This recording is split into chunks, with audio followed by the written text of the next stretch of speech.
네, 오늘 같이 공부할 내용은요, 지난주에 이어서 이제 주택 임대차 보호법 관련된 내용 이어서 보도록 하겠습니다.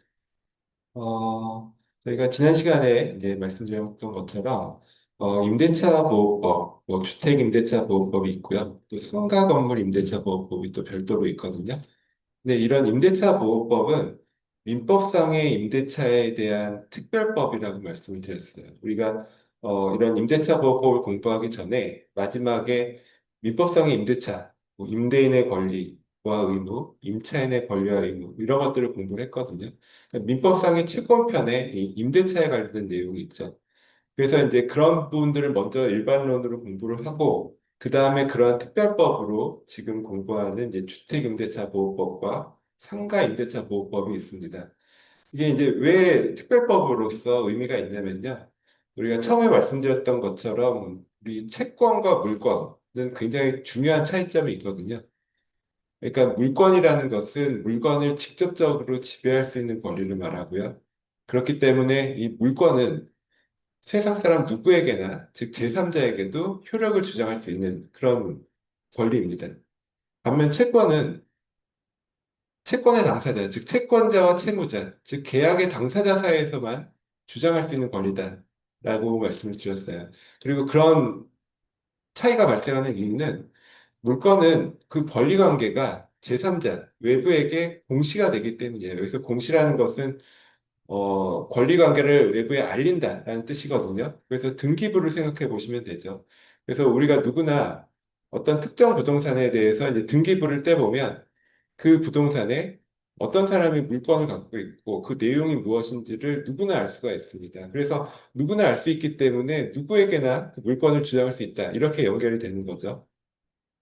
반면 채권은 계약의 당사자, 채권자와 채무자 사이에서만 이제 이루어지는 것이죠. 그러니까 외부의 권리관계가 공시되지 않습니다. 우리가 예를 들어서 매매 계약을 쓰거나 임대차 계약을 썼다 해서 그 계약서를 제3자가 알 수가 없잖아요. 그렇기 때문에 원칙적으로 채권 관계는 제3자에게 주장할 수 없고 그 계약의 당사자, 채권 채무 관계의 당사자 사이에서만 주장할 수 있다. 이게 가장 큰 차이점이에요.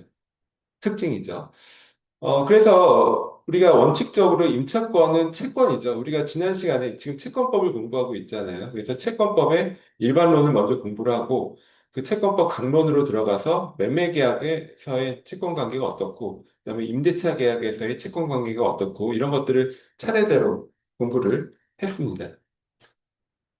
그래서 임대차, 임차권은 기본적으로 채권인데, 그럼 채권이라면 지금 말씀드린 그런 특징, 즉, 임대인과 임차인 사이에서만, 즉, 채권, 채무, 당사자 사이에서만 주장할 수 있는 권리라는 뜻이잖아요. 그럼 다르게 얘기하면, 만약에 집주인이 바뀌었다, 또는 상가 건물주가 바뀌었다라고 하면, 새로운 집주인, 새로운 건물주에게는 기존 임차인이 자신의 권리를, 임차권을 주장할 수 없다라는 결론이 됩니다. 왜냐하면 채권자이기 때문에. 그러니까 기존의 임대인과 임차인 사이에서 계약이 체결됐는데 임대인이 그 집을 팔고 새로운 집주인이 들어왔다라고 하면 이 새로운 집주인은 제3자인 것이죠. 그래서 기존의 임차인이 새로운 집주인, 제3자에게 권리를 주장할 수 없다. 이 얘기는 결국 이제 쫓겨난다라는 얘기예요. 결국 집주인 바뀌면 다 쫓겨난다는 뜻이기 때문에 이게 이제 민법상의 원칙입니다. 근데 이제 이런 원칙을 그냥 일관을 하면 문제가 있겠죠. 서민 주거 안정에 문제가 있을 것입니다. 즉, 집주인 바뀌면 다 쫓겨난다는 얘기이기 때문에 그러면 이제 여러 가지 서민을 보호해야 되는 정책적인 문제가 생기게 됩니다. 그래서 들어온 것이 임대차 보호법입니다. 그래서 첫 번째 생긴 것이 주택임대차 보호법이고요. 그리고 이게 2000년대에 들어와서 이게 남의 집을 빌려서 사는 사람, 거주하는 사람뿐만이 아니라 남의 건물이나 상가를 빌려서 장사를 하는 사람도 보호해야 되겠다라고 해서 도입된 것이 상가 임대차 보호법이에요. 그래서 임대차 보호법에 여러 가지 보시면 제도들이 있는데 그 중에서 가장 중요한 제도가 우리 지난 시간에 공부한 대항력이라는 제도입니다. 그러니까 대항력이라는 것은 원래 물건만 갖고 있는 거예요. 그러니까 대항력이라는 것은 제3자에게 대항할 수 있다라는 뜻이거든요. 그래서 원칙적으로 물건은 등기 등으로 공시가 되기 때문에 당연히 제3자에게 대항할 수 있는 대항력이 있습니다. 근데 채권은 원칙적으로 대항력이 없어요. 그리고 임차권도 채권이기 때문에 원칙적으로는 대항력이 없습니다.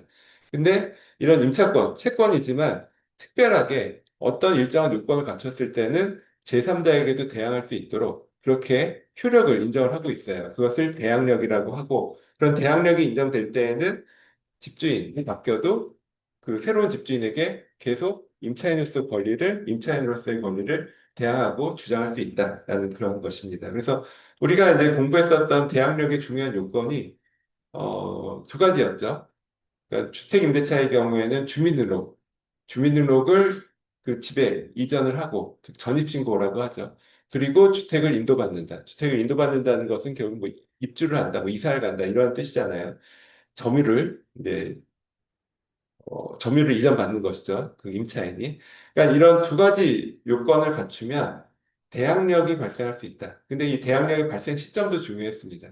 바로 즉시 발생하는 것이 아니라 다음날 오전 0시를 기점으로 대항력이 발생한다라고 했죠. 그런 것들을 우리가 지난 시간에 공부를 했고요. 그럼 거기에 이어서 오늘 나오는 것은 우선 변제권. 이라는 것입니다. 이게 제가 올려드린 PPT 보시면 뭐 191번 PPT에 이제 나와 있어요. 그러니까 우선 변제권이라는 것도 역시 물건에서 인정이 되는 것입니다. 원래 채권은 우선 변제권이라는 것이 없어요. 채권은 우선순위가 없다. 그래서 이것을 우리가 채권자 평등의 원칙이라고 얘기를 합니다. 뭐 예를 들어서요.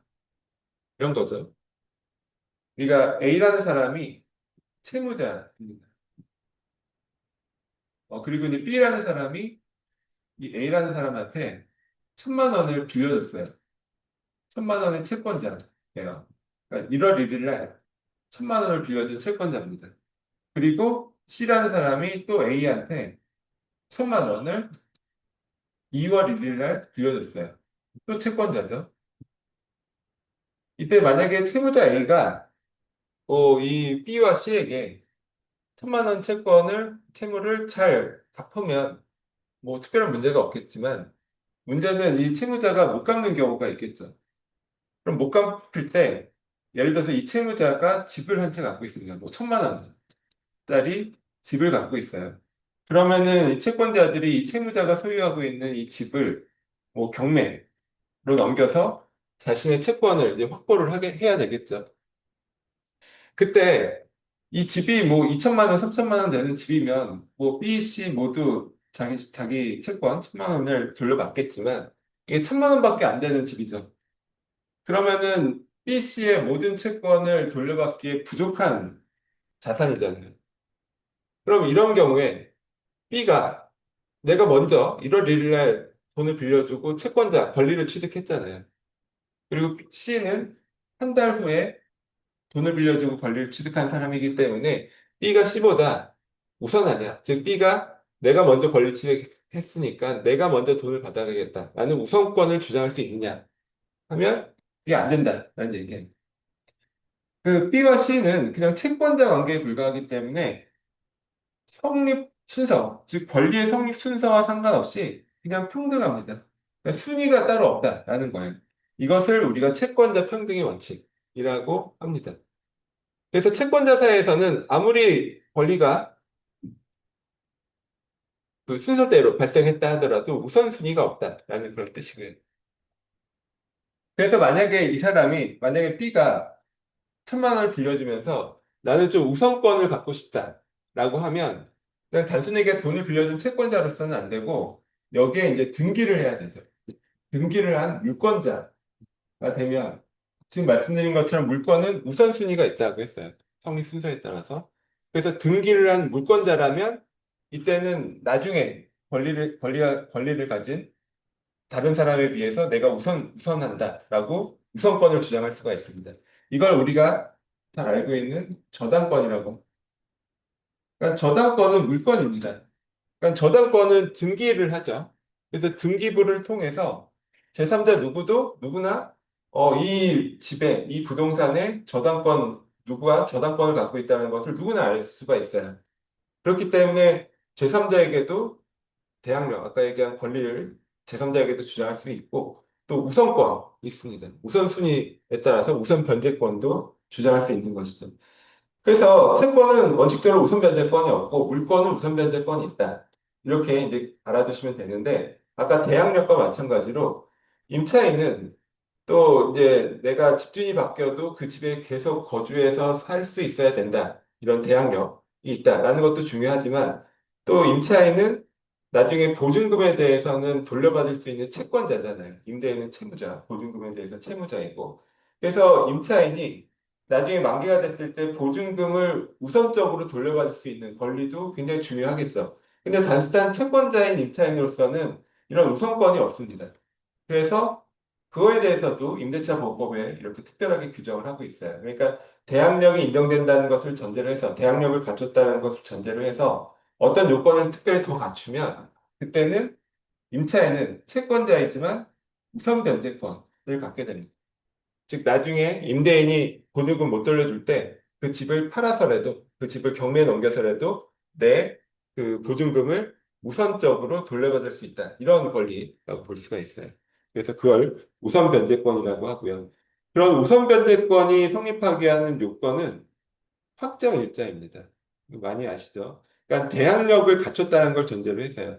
그러니까 확정일자만 받았다고 해서 우선 면제권이 생기는 것이 아니라 우리가 앞에서 본 주택의 인도와 주민등록을 이전을 해서 대항력 요건을 갖췄다라는 것을 전제로 해서 거기에 확정일자까지 갖추면 그때부터는 이제 임차인이 비록 채권자지만 우선 변제권을 갖게 된다는 것입니다. 그래서 우선 변제권의 의의는 임차인이 임차주택, 대지를 포함해서 임차주택의 경매 또는 공매 시 환가대금이라는 것이 이제 경락대금, 낙찰대금 이런 뜻이죠.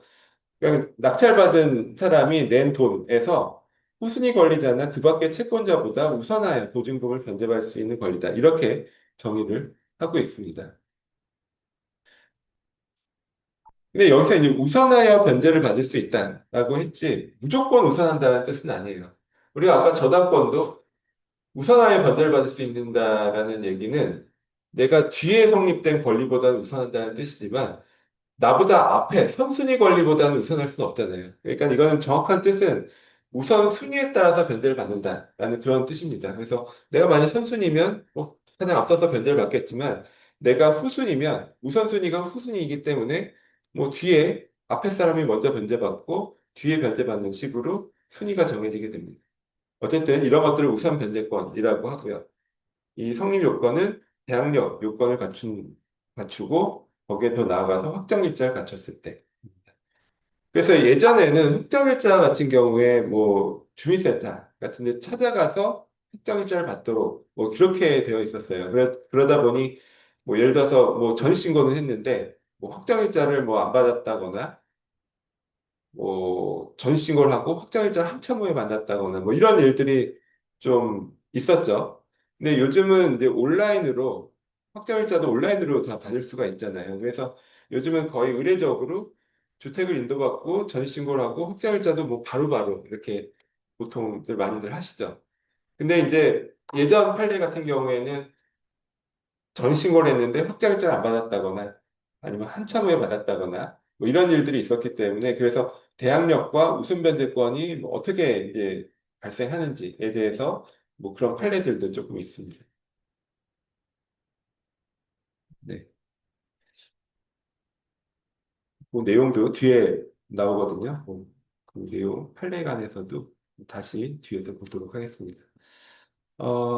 그리고요. 그리고 이 우선변제권의 효력 범위는 임차주택뿐만이 아니라 그 대지를 포함한 환가대금 전체로부터 우선하여 변제를 받는다라고 합니다. 그러니까 우리가 건물과 토지는 별개의 부동산이잖아요, 법적으로. 그렇기 때문에 뭐 예를 들어서 내가 임대차를 할 때 그 건물 부분만 임대차를 했어요. 그러면은 만약에 내가 임대차를 하지 않은 이 땅이 경매로 넘어갔을 때 내가 보증금에 대해서 우선 변제를 받을 수 있느냐. 사실 이게 좀 문제가 될 수 있는데 우리 법에서는 이런 경우에 임대차 주택의 건물 부분뿐만이 아니라 토지에 대한 가치에 대해서도 우선 변제를 받을 수 있다라고 그렇게 보고 있습니다. 그래서 만약에 임차주택과 별도로 그 땅 부분, 토지만, 대지만 경매될 경우에도 그 대지환가 대금에 대해서 임차인이 보증금에 대한 우선 변제권을 행사할 수가 있습니다. 그다음에 우선 변제권의 발생 시점을 보시면요. 대항력 요건을 구비한 이후, 즉 대항력 요건이라는 것은 주택을 인도받고 주민등록, 즉 전입신고를 하는 거죠. 그걸 전제로 해서 확정일자를 받은 경우에는 확정일자를 받는 즉시 우선 변제권이 발생합니다.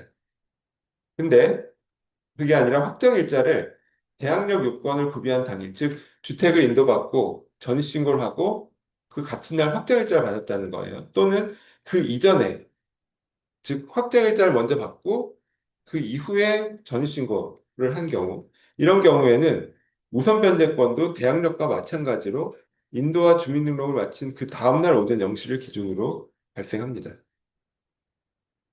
그래서 이제 말씀 드린 것처럼 이런 경우들이 문제가 된다라고 했어요.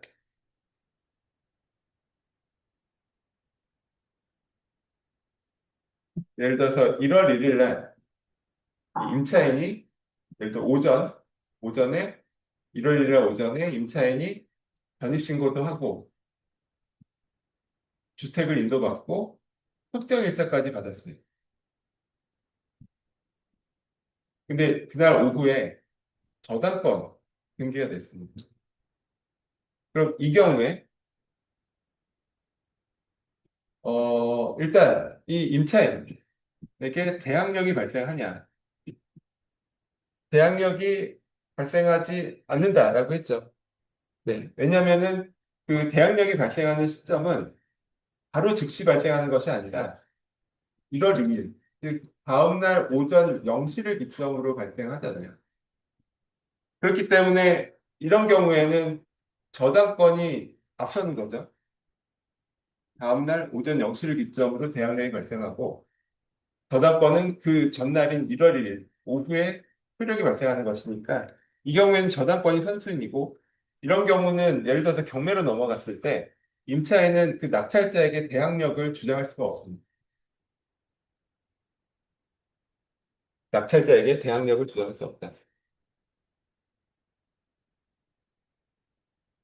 그렇죠. 그 경매에서의 대항력은 그때 이제 지난 시간에 우리가 공부를 했었잖아요. 경매에서의 대항력은 그 대항력이 효력을 발생하는 그 시점 전에 저당권이라든지 근저당권이라든지 압류라든지 감류라든지 이런 것이 없어야 돼요. 그걸 우리가 말소기준 권리라고 했습니다. 경매에서. 근데 지금 이 경우에는 비록 임차인이 전신고하고 뭐 이런 걸 할 때는 저당권이 없었지만 어쨌든 그 임차인이 대항력이 발생한 요 시점 전에 저당권의 효력이 생긴 거잖아요. 그러니까 이 경우에는 저당권이 앞서 있는 것이고 이런 경우에는 만약에 나중에 경매로 넘어갔다 하더라도 임차인이 낙찰자에게 대항력을 주장할 수가 없습니다. 그러니까 쫓겨난다는 얘기죠. 쫓겨나야 된다. 그런 뜻이고. 그럼 그 다음에 이제 우선 변제권도 보시면 우선 변제권은 아까 말씀드린 것처럼 만약에 전입신고나 인도를 먼저 하고 그 다음에 확정일자를 받았다. 다른 날 확정일자를 받았다라고 하면 확정일자를 받은 즉시 우선 변제권이 생겨요. 근데 그게 아니라 전입신고, 인도, 확정일자를 같은 날 받았다라고 하면 이 우선 변제권도 대항력과 마찬가지로 다음날 오는 0시를 기점으로 생깁니다.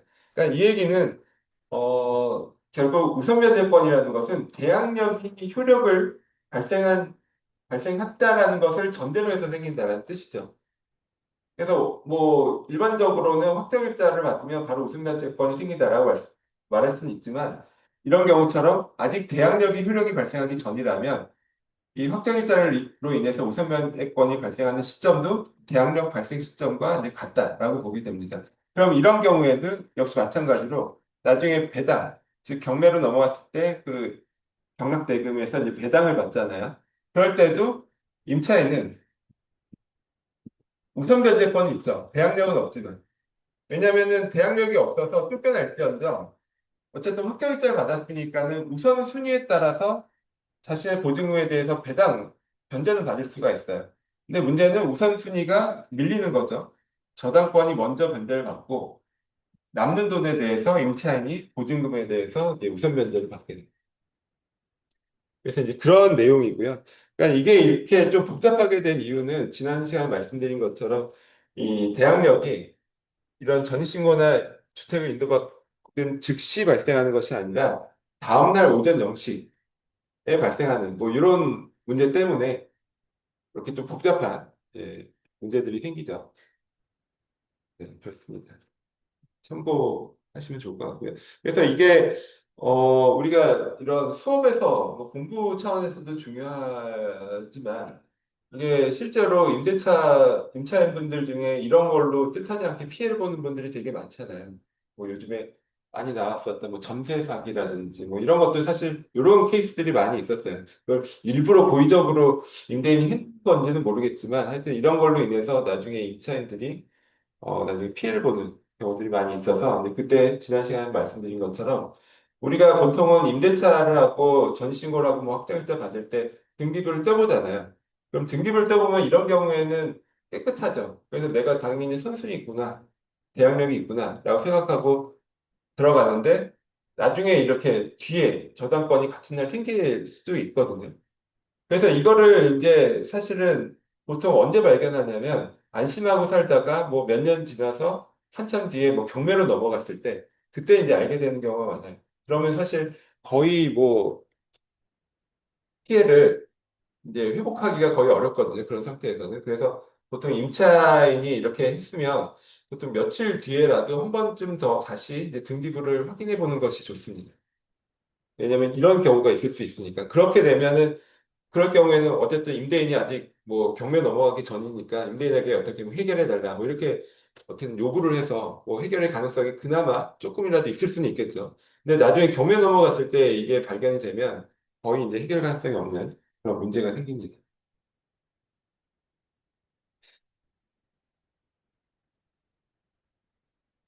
네. 그래서 이제 뭐 그 정도까지만 여기서 일단 보시면 좋을 것 같습니다. 어,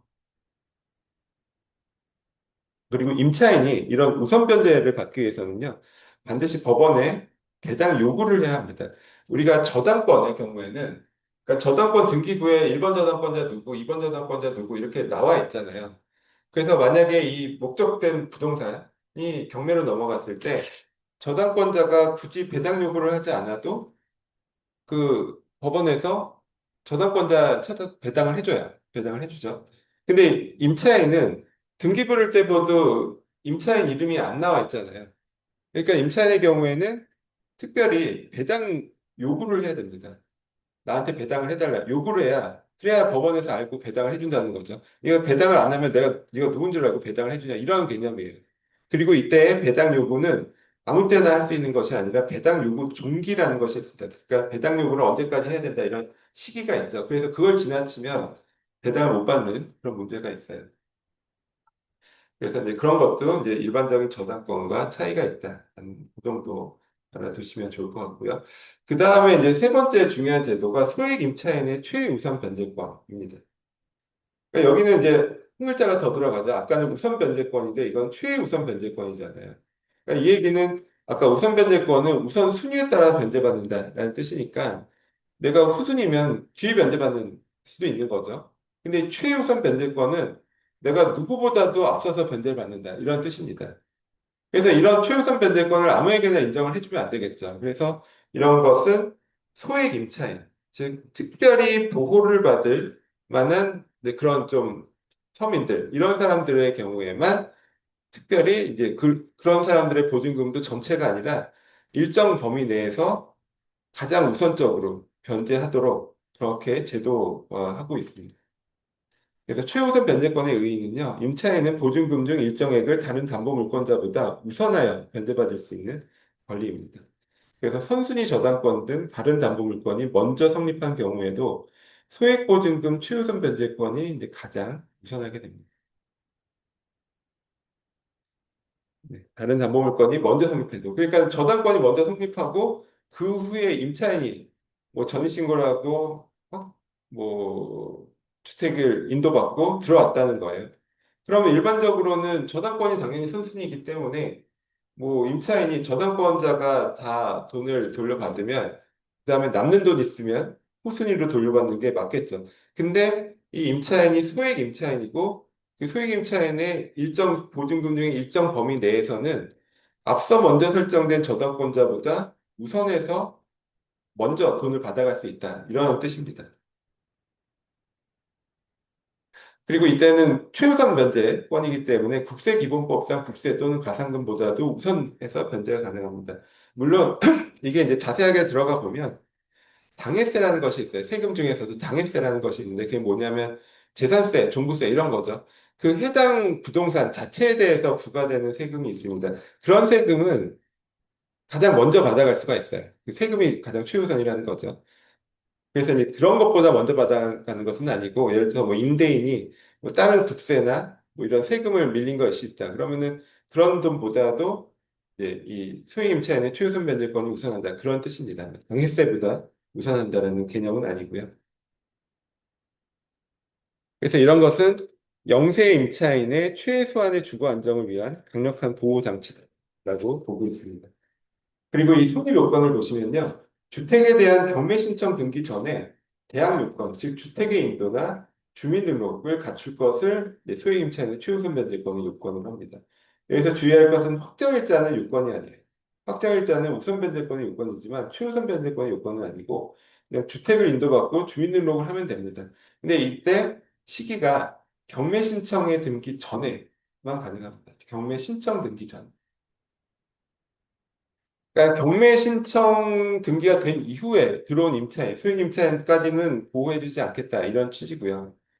그리고 다시 말하면 그럼 경매 신청 등기가 되기 전까지는 새롭게 이런 소액 임차인이 생겨날 수가 있어요. 그래서 이게 그 기존 그 담보물권자, 저당권자들에게는 가장 큰 위협이죠.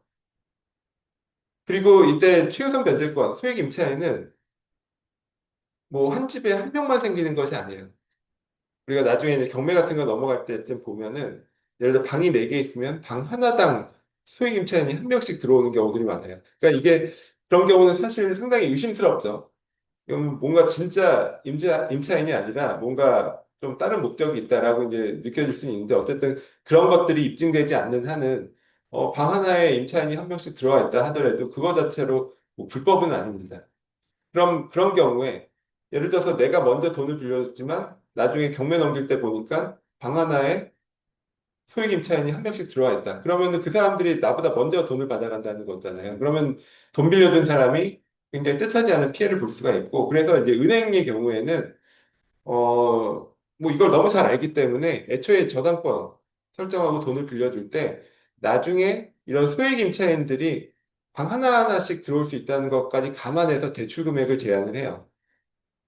그러니까 예를 들어서 우리 서울시 경우에는 소액 임차인의 경우 한 명당 5,500만 원씩 최우선 변제를 받을 수가 있거든요.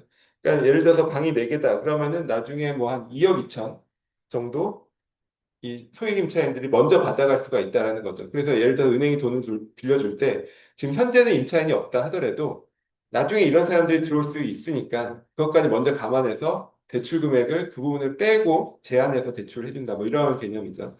그래서 이거는 은행 같은 경우는 당연히 이렇게 하는데 뭐 우리가 일반적으로 이렇게 사적으로 돈 빌려주고 저당권 설정하는 경우도 있잖아요. 그럴 때도 사실 이거를 고려를 해야 되는 거죠. 그렇습니다. 그리고 이때 소액 임차인 어떤 경우에 소액 임차인에 해당하고 그 사람들이 최우선 면제받을 수 있는 금액이 얼마인지는 이 표에 나와 있고요. 이게 사실 한 1, 2년에 한 번씩 계속 바뀌어요. 그래서 제가 올려드린 그 책 파일에 있는 내용하고 좀 달라졌을 겁니다. 이게 2023년 제가 찾아보니까 마지막 바뀐 게 2023년 2월 시행령 기준인데 그 이후에 또 좀 시간이 됐으니까 앞으로 또 곧 바뀔 수도 있거든요. 그래서 이제 그때그때 이런 것들은 뭐 인터넷 통해서 바로바로 확인을 하시는 게 좋을 것 같습니다. 그래서 이것도 이제 복잡한데 일단 서울시의 경우에는 보증금 상한 1억 6,500만 원 이하의 임차인의 경우에 이 돈 전체가 아니라 5,500만 원까지 최우선 변제 받을 수 있도록 그렇게 규정을 하고 있고요. 근데 이때 최우선 변제 금액은 대지가액을 포함한 주택가액의 2분의 1을 넘지 못한다라고 합니다. 그러니까 소액 임차인이 아무리 많아도 그 사람들의 소액 보증금을 다 합한 그런 금액이 쉽게 말하면 경매 낙찰가의 반을 넘어서는 안 된다. 이런 취지죠. 그러니까 말씀드린 것처럼 원래 집 하나에 소액 임차인이 한 명만 생기는 것이 아니라 여러 명이 생길 수 있기 때문에 극단적인 경우에는 그 경매 낙찰가의 반 이상이 소액 임차인의 초유선 변제 대상이 될 수가 있거든요. 근데 그건 좀 너무하다 이런 취지죠. 그래서 2분의 1까지를 한도로 하고 있습니다. 그리고 이제 소액 임차인의 해당 여부를 판단할 때 예를 들어서 임차인이 2명 이상인데 들어와 있는데 이 사람들이 뭐 가정 공동 생활을 하는 예를 들어서 부부가 남편 명의로 임차인 하나, 남편이 임차인 하나 들어오고 또 부인 명의로 또 임대차 계약을 하고 임차인 하나 들어오고 이럴 수도 있다는 거예요. 근데 이제 그런 경우에는 그 두 사람을 그냥 한 명의 임차인을 보게 됩니다. 그래서 두 사람의 임대차 보증금을 합산해서 소액 임차인에 해당하는지 아닌지를 이제 판단한다. 뭐 그런 뜻이죠. 그게 이제 합리적이겠죠. 그리고 역시 이제 소액 임차인의 경우에도 경매법원에 배당 요구 종기까지 배당 요구를 해야 최우선 변제를 받을 수가 있습니다.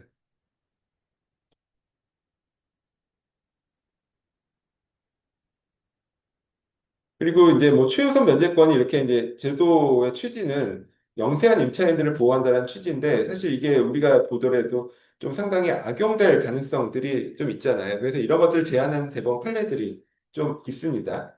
그래서 대법원 판례에 보시면 임대차의 주된 목적이 주택 사용 수익이 아니라 소액 임차인으로 보호받아서 선순위 담보권자에 우선하여 기존 채권을 회수하려는 그런 목적이라면 실제 거주를 했더라도 소액 임차인으로 보호할 수 없다. 이런 판례도 있고요. 또 이게 경매가 임박한 사실을 알고 시세보다 현재 낮은 보증금으로 소액 임차인 요건을 맞춰서 계약을 했다. 이런 경우에도 보호해주지 않겠다라는 그런 경향이 있습니다. 그러니까 제도를 악용하는 것은 최대한 방지하겠다라는 그런 취지이고요. 그리고 임차권 등기 명령 이후에, 즉 임차권 등기가 된 이후에 새롭게 들어온 소액 임차인의 경우에도 초유선 변제권이 인정이 되지 않습니다. 그러니까 임차권 등기가 됐다라는 것은 등기부터 보면은 나보다 먼저 어떤 사람이 임차인으로 들어와 있구나라는 것을 알고 있다는 뜻이잖아요. 근데 그걸 보고서도 내가 소액 임차인으로 들어와서 내가 초유선 변제권을 주장한다라는 것은 좀 너무 과하다 이런 뜻이죠. 그래서 이제 그런 식의 제한을 이거는 이제 주택임대차 보호법에서 제한을 두고 있습니다. 주택임대차 보호법 3조의 3 제6항에 보시면 임차권 등기 명령 이후의 임차인은 소액 임차인으로서 최우선 변제권의 보호를 받지 못한다라고 규정을 하고 있어요. 그래서 여기까지가 이제 대항력, 우선 변제권, 또 최우선 변제권 이제 세 가지 이제 중요한 제도들을 공부를 했고요. 그 다음에 이제 사실 우리가 원래 임대차 보호법은 이렇게 대항력 우선 변제권, 최우선 변제권 이 세 가지가 가장 중요한 제도입니다. 원래 그 법이 제정된 취지도 주로 대항력이나 우선 변제권 인정해주기 위해서 이런 임대차 보호법이 제정이 됐고요. 근데 이제 최근에는 요거에서 물론 이제 지금 말씀드린 것들도 중요하지만 또 새롭게 이제 포커싱이 되고 있는 것이 기간에 대한 보장이에요. 그러니까 기간을 임차인들이 뭐 남의 집을 거주할 수 있는 기간 또는 뭐 상가 임차인이라면 남의 상가를 빌려서 장사를 할 수 있는 기간을 가능한 최대한 길게 보장해주는 식으로 법이 계속 이제 강화가 되고 있거든요. 그래서 이제 이 내용도 좀 자세히 알아두셔야 되겠죠. 일단 이제 최단 존속 기간이 보장이 됩니다. 주택의 경우에는 2년이죠. 2년이라는 최단 존속 기간이 보장이 돼요. 그래서 당사자끼리 1년으로 주택 임대차 계약을 했다 하더라도 임차인이 난 2년 살겠다 그러면 2년까지 살 수가 있어요. 근데 이때는 이것이 이제 평면적 강행 규정이라고 합니다. 이 얘기는 예를 들어서 임차인이 임대차 계약을 1년을 했어요. 근데 내가 1년 지나서 나는 집 빼겠다. 보증금 돌려달라. 이렇게 요구를 했더니 임대인이 너 지금 무슨 소리냐. 지금 주택임대차보호법을 보면 최소 기간이 2년이니까 너는 2년은 무조건 살아야 된다. 이렇게 주장할 수 없다는 얘기입니다. 즉 이거는 임차인을 보호하기 위해서 규정이 된 것이지 임대인을 보호하는 것이 아니잖아요. 그래서 임차인에게 불리한 약정은 무효다. 이렇게 되어 있어요. 그러니까 임대인에게 불리한 것이 아니라 임차인에게 불리한 약정은 무효다. 반대로 그러면 임차인에게 유리한 약정은 유효다라는 얘기죠. 그럼 그 얘기는 임차인이 난 1년만 사는 것이 유리하다라고 주장을 하면 1년짜리 계약도 얼마든지 유효한 계약이 됩니다. 그리고 임대차 기간이 끝난 경우에도 임차인이 보증금 반환받을 때까지는 임대차 관계가 계속 존속되는 것으로 간주가 됩니다. 그래서 기간이 종료되더라도 돈 받을 때까지는, 보증금 돌려받을 때까지는 내가 계속 거기서 적법하게 거주할 수 있다. 임차인이 거주할 수 있다. 이런 뜻이고요. 그 다음에 법정갱신, 묵시적갱신이라는 것이 있거든요. 이 법정갱신, 묵시적갱신은 그러니까 둘 다 임대인과 임차인이 아무 말 없이 그냥 기간이 끝났으면 그냥 다시 똑같은 조건으로 기간이 연장되는 것을 우리가 법정갱신, 묵시적갱신이라고 얘기를 해요. 그래서 법에 보시면 임대차 기간 끝나기 6개월 전부터 2개월 전까지 사이에 임차인에게 갱신 거절 통지 또는 조건 변경 불이행 통지를 안 했다. 임대인이. 그런 경우에는 자동으로 임대차 기간이 끝났을 때 자동으로 법정갱신이 되고요. 또 그 다음에 임대차 기간이 임차인의 경우에는 임대차 기간 끝나기 2개월 전까지 이런 내가 나가겠다 뭐 이런 통지를 하지 않았다라고 하면 그런 경우에는 또 역시 기간이 만료됐을 때 법정갱신, 묵시적갱신이 됩니다. 그래서 법정갱신, 묵시적갱신이 되면 전 임대차와 동일한 조건으로 다시 임대차를 한 것으로 봅니다. 그리고 존속기간은 이제 2년으로 본다. 자동으로 이제 2년이 연장된다. 묵시적갱신이 되면 그렇게 보시면 되고요. 여기서 주의할 것이 기간이 있습니다. 기간이 2개월 전까지잖아요. 그래서 2개월, 이 우리가 법에서는 이 기간이 굉장히 중요하죠. 기간이 정해져 있으면 여기서 하루라도 넘기거나 하면 그 효력이 권리를 주장할 수가 없어요. 그래서 2개월 전까지라고 하면 딱 그때까지 이제 이런 통지를 해야 묵시적갱신을 이제 방지할 수 있다라는 뜻이고요. 네. 그 다음에 이제 계약갱신 요구권입니다. 우리가 이제 계약갱신 요구권은 원래는 상가임대차 보호법에만 있었거든요. 그래서 예전에 뭐 중개사 시험이나 이런 객관식 문제 같은 데 보시면 뭐 주택임대차 보호법에 뭐 계약갱신 요구권이 있다. 뭐 이런 거는 틀린 지문으로 아마 나왔을 거예요. 근데 이게 이제 2020년에 이게 법이 개정이 돼서 주택임대차 보호법의 경우에도 계약갱신 요구권이 생겼습니다. 근데 그 내용이 상가 임대차와 달라요. 여기 보시면 임차인이 임대차 기간 끝나기 6개월 전부터 2개월 전까지 사이에 1회 안에서 계약갱신 요구를 할 수 있다라고 되어 있습니다. 그러니까 우리 이제 상가 임대차 보호법에서는 뭐 횟수가 중요한 게 아니라 최대 10년까지 계약갱신 요구를 할 수 있잖아요. 그러니까 상가 임대차 보호법에서는 기간이 10년이라는 기간이 중요한데 이 주택임대차 보호법상의 계약갱신 요구권에서는 횟수가 중요합니다. 기간이 아니라 횟수가 중요해요. 그래서 우리가 이제 보통 이거를 2 플러스 2라고 하잖아요. 내가 2년 보장되고 한 번 계약갱신 요구를 하면 또 2년을 더 살 수 있다 해서 총 4년까지 그래도 안심하고 거주할 수 있다. 뭐 이렇게 인식을 하는데 사실은 이게 4년보다 늘어날 수도 있어요. 그러니까 이게 보통 어떤 경우냐면 예를 들어서 2년을 살고 이 임대인 입장에서는 아 어차피 이 사람은 4년까지 살 수 있겠다라고 생각을 하니까 그럼 이제 합의하에 2년 계약을 더 할 수가 있거든요. 그럼 이제 4년을 살았죠. 근데 4년 차가 끝나기 2개월 전에 갑자기 또 임차인이 계약갱신 요구를 합니다. 그러면은 또 2년이 연장이 됩니다. 그럼 6년이 되는 거죠. 그러니까는 이제 상가 임대차 보호법은 최대 10년이기 때문에 계약갱신 요구를 뭐 몇 번을 하든 상관없이 10년이 넘어갈 수가 없어요. 근데 주택임대차 보호법은 최대 4년이 아니에요. 그러니까 4년까지 거주를 보장한다는 것이 아니라 여기 보시는 것처럼 한 번, 계약갱신 요구를 한 번 할 수 있다라는 것이기 때문에 이런 식으로 하면은 뭐 6년, 8년도 할 수가 있어요. 그래서 이게 이제 주로 임대인 분들이 많이 착각을 하거든요. 아, 어차피 이게 법이 바뀌어서 4년은 살 수 있으니까 그냥 4년 후에 내보내면 되지라고 해서 그냥 뭐 합의로 계약 기간을 연장하는 경우가 굉장히 많은데 또는 뭐 그냥 묵시적 갱신을 하는 경우가 많은데 여기 법에 정확하게 보시면 그 개념이 아니라 계약갱신 요구를 딱 한 번 할 수 있다는 것이기 때문에 뭐 5년, 10년 살다가 마지막 순간에 또 계약갱신 요구를 할 수도 있어요. 그럼 또 2년이 또 추가로 연장되는 그런 구조입니다. 그래서 다시 말씀드리면 6개월 전부터 2개월 전까지 그러니까 자동으로 계약갱신이 되는 것이 아니라 임차인이 요구를 해야 되는 거죠. 그리고 기간도 정해져 있습니다. 6개월 전부터 2개월 전까지 사이에 한 번, 딱 한 번 계약갱신 요구를 할 수 있고 그럼 이제 계약갱신되는 임대차 존속 기간은 2년으로 봅니다. 그래서 뭐 요즘에 뭐 법에 뭐 개정안들 이런 것들이 또 올라가 있잖아요. 이게 뭐 3 플러스 3 뭐 이런 뭐 개정안도 있고 뭐 어떤 개정안 보니까 법 그러니까 당연히 개정안이니까 이게 통과가 된 것은 아니에요. 근데 뭐 그냥 무제한 갱신할 수 있는 뭐 그런 뭐 입법 개정안도 뭐 올라가 있다라고 하더라고요. 뭐될 것 같지는 않은데 하여튼 그런 식의 지금도 개정 얘기가 계속 있습니다. 어쨌든 지금 아직 개정이 되기 전이기 때문에 지금은 2년 보장이 되고 여기 한 번 계약갱신 요구를 하면 2년이 추가적으로 보장이 되는 이런 구조다라고 이해를 하시면 되겠고요. 지금 네, 네네, 그래서 네, 세입자가 네, 이러면 자동 넣었어요.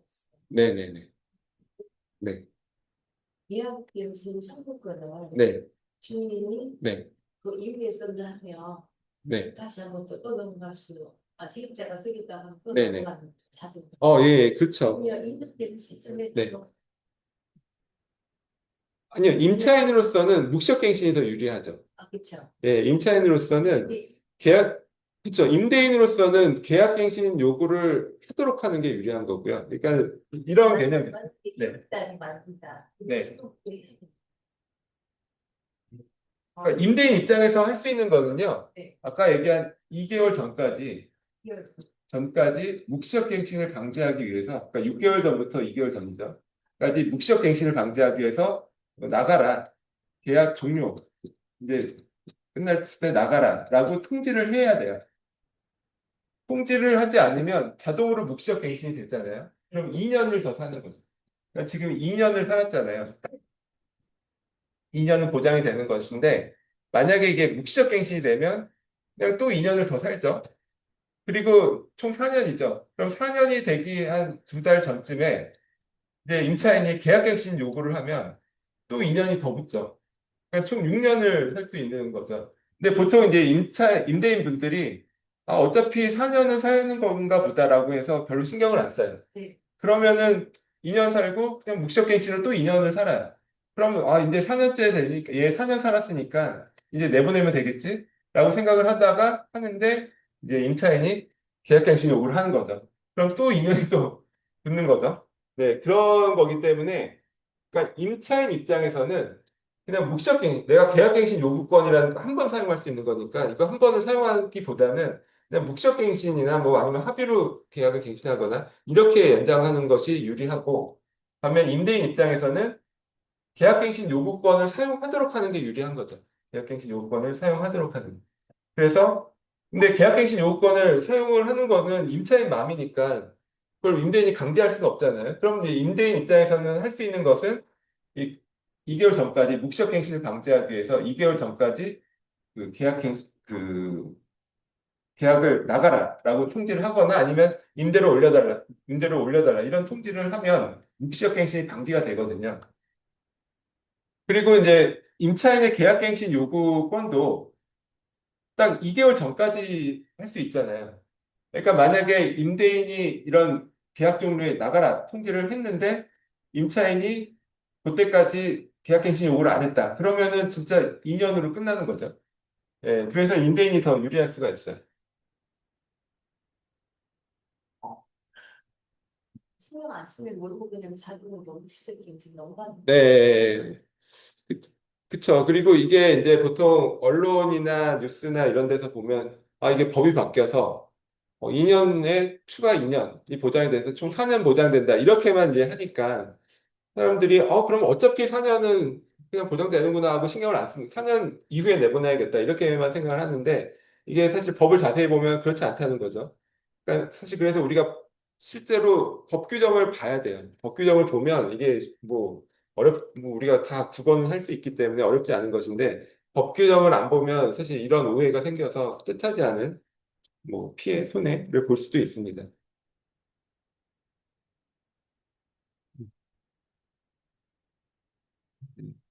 그리고 임차인의 이런 계약갱신 요구에 대해서 임대인이 거절할 수 있는 사유가 몇 가지가 있습니다. 이거는 이제 상가 임대차의 경우에도 마찬가지예요. 그러니까 뭐 이기에 차임을 연체했다거나 뭐 두 달 이상 월세 밀렸다거나 또는 뭐 무단으로 전대했다거나 뭐 고의나 중과실로 뭐 목적물을 파손했다거나 이런 경우에는 계약갱신 요구가 안 되겠죠. 뭐 이거는 뭐 당연한 것인데 우리가 주택임대차의 경우에 하나 특수한 것이 임대인 또는 임대인의 직계 존속, 비속, 그러니까 부모나 자식을 얘기하는 거죠. 이 실제 거주 목적으로 나 들어와 살겠다라고 하면 이거를 계약갱신 요구를 거절을 할 수가 있어요. 실거주 사용 목적이면. 이게 상가임대차와 다른 거죠. 우리가 상가임대차의 경우에는 건물주가 내가 직접 장사하겠다, 실제 사용하겠다라고 해서 내보낼 수는 없거든요. 근데 이제 주택의 경우에는 아무래도 주택이기 때문에 내가 실거주하겠다라고 하면 계약갱신 요구를 거절을 할 수는 있습니다. 근데 이제 문제는 내가 실거주하겠다고 내보냈는데 안 할 수도 있잖아요. 그럼 그런 경우에 뭐 손해배상이나 이런 문제가 생길 수는 있어요. 네, 몇달 가만히 들어와서 살다가 네, 집을 매매를 하거나 네, 네. 이럴 때는 문제가 아니겠네요. 아, 실거주이기 때문에 그 실거주, 제가 지금 말씀하신 부분은 좀 한번 정확한 걸 확인을 해봐야 될 것 같아요. 그러니까 실거주가 얼마 기간 동안 실거주를 해야 되는지는 제가 그거를 지금 아직 확인을 못 했는데 한번 그걸 확인해서 이따가 쉬는 시간 이후에 다시 한번 말씀드릴게요. 네. 그다음에, 그다음에 한번 보실 내용은 임차권 등기 명령 제도입니다. 이것도 지금 계약갱신 요구나 임차권 등기명령 제도도 다 주택뿐만 아니라 상가임대차의 경우에도 다 똑같은 제도가 있어요. 그래서 우리가 주택임대차 보호법만 좀 잘 이해를 하시면 사실 상가임대차 보호법은 좀 쉽게 이해를 하실 수가 있습니다. 그래서 임차권 등기명령 제도라는 것은 뭐냐면요. 우리가 앞에서 대항력을 발생시키는 요건이 주택을 인도받고 전입신고, 즉 주민등록을 이전하는 것이었잖아요. 근데 이것이 대항력의 취득 요건일 뿐만 아니라 존속 요건이기도 합니다. 근데 존속 요건이라는 뜻은 뭐냐면요. 내가 주택을 인도받고 전시을 해서 대항력을 갖췄지만 내가 중간에 딴 집으로 이사를 간다거나 주민등록을 다른 집으로 이전을 하면 그 순간에 대항력이 없어집니다. 우선 변제권도 없어져요. 그러니까 줄줄이 다 없어진다는 거죠. 그래서 이런 문제가 있어요. 예를 들어서 임대차 기간이 만료가 됐는데 만료가 됐으면 보증금 돌려줘야 되죠. 근데 보증금을 돌려주지 않으면 임대차 기간이 만료됐다 하더라도 아까 본 것처럼 임차인은 계속 적법 유효하게 그 임대차 그 한 집에 살 수는 있어요. 임대차가 계속 유효하게 보증금 돌려줄 때까지는 유효하게 지금 지속이 되는 거죠. 근데 문제는 이런 문제예요. 임차인이 내가 필요에 따라서 이사도 가고 해야 되잖아요. 근데 만약에 보증금 돌려주기 받기 전에 이사를 가버리면 내가 기존에 갖고 있었던 대항력이나 우선 변제권이 다 소멸해 버립니다. 그러니까 쉽게 말하면 이사를 못 가는 거죠. 이 문제 때문에. 그래서 이게 좀 문제점으로 지적이 됐었거든요. 그래서 이제 도입된 제도가 임차권 등기 명령 제도입니다. 즉, 이 말하면 이제 명령이라고 했잖아요. 그러니까 보통 등기는 상호 합의하에 되는 것인데 명령이라고 했으니까 이건 어떤 뜻이냐면 임대차 기간이 만료가 됐는데 임차인이 보증금을 못 돌려받고 있다. 그러면 법원에 등기를 강제로 해달라고 신청을 합니다. 그럼 임대인의 동의 여부와 상관없이 법원이 임차권 등기를 강제로 하도록 명령을 해줍니다. 그걸 임차권 등기 명령 제도라고 하고요. 임차권 등기 명령 제도라고 하죠. 그래서 임차권 등기가 그렇게 강제로 되면 그때부터는 그 이후에 이사를 가거나 주민등록을 딴 집으로 이전을 하더라도 기존의 대항력이 유지가 돼요. 등기를 해놓고 가면. 그러니까 등기를 한순간부터가 아니라 등기를 해놓으면 원래 처음에 뭐 이사 가고 다음날 오전 0시를 기점으로 대항력 발생했잖아요. 그게 이제 그대로 유지가 된다라는 그런 의미가 있는 거죠. 근데 여기서 이제 최근에 좀 중요한 판례가 나왔는데 대법원 판례 이렇게 보시면 임차인이 점유를 상실한 이후에 임차권 등기가 맞춰진 경우 그 등기로 인해 소멸하였던 기존 대항력이 소급하여 회복되는 것이 아니라 임차권 등기가 맞춰진 때부터 그와는 동일성이 없는 새로운 대항력이 발생한다라고 판시했습니다. 이게 어떤 의미냐면요. 예를 들어서 임대차 기간이 이제 만료가 됐어요. 근데 보증금을 안 돌려주는 거죠. 그래서 임차인이 임차권 등기명령 제도라는 것이 있다라고 생각을 하고 그걸 이제 알게 돼서 법원에 임차권 등기명령 신청을 했어요. 임차권 등기 해달라고 신청을 한 거죠. 그리고 이제 본인은 난 신청했으니까 됐다라고 생각하고 이사를 갔어요. 근데 우리가 신청한다고 바로 임차권 등기가 되는 것은 아니잖아요. 그러니까 이사를 간 이후에 임차권 등기가 됐습니다. 그러면은 이제 이게 문제가 뭐냐면 만약에 임차권 등기가 돼 있는 상태에서 이사를 가면 원래 대항력이나 우선 변제권이 그대로 유지가 되잖아요. 근데 지금 이 경우처럼 아직 임차권 등기가 되기 전에 마음이 급해서 먼저 점유를 이탈해 버리면 이사를 가버리면 그리고 등기가 되면 대항력이 언제부터 생긴다? 이 임차권 등기가 될 때부터 생긴다라는 얘기예요. 그러면은 이 앞에 뭐 저당권이나 이런 것들이 있었으면 졸지에 이 임차인은 그냥 다 후순위로 밀리고 대항력도 잃어버리는 결과가 되죠. 그래서 이게 어떻게 보면 우리 임차인 입장에서는 굉장히 중요한 판례예요. 그러니까 보통 이제 임차권 등기를 해놓으면 등기 명령을 받아 놓으면 내가 이사를 가도 안심하고 이사 갈 수 있다. 기존 대항력이나 우선 변제권이 존속이 되기 때문에 안심하고 이사 갈 수 있다라고만 생각을 하는데 이게 디테일하게 보면 등기가 된 상태에서 이사를 가야 된다라는 거죠. 되어야지 그냥 아직 등기가 되기 전에 그냥 마음이 급해서 먼저 이사를 가거나 먼저 전시을 옮겨 놓으면 기존의 대항력이 유지되는 것이 아니라 나중에 등기가 되면 등기한 때부터 새롭게 대항력이 발생한다. 그럼 사실 크게 의미가 없죠. 왜냐면은 이미 앞에 권리들이 다 생긴 다음에 나중에 대항력이나 우선변제권이 생겨봐야 뭐 다 후순위로 밀리고 하기 때문에 이제 그런 것들을 이제 이건 임차인이 굉장히 주의해야 될 그런 판례입니다.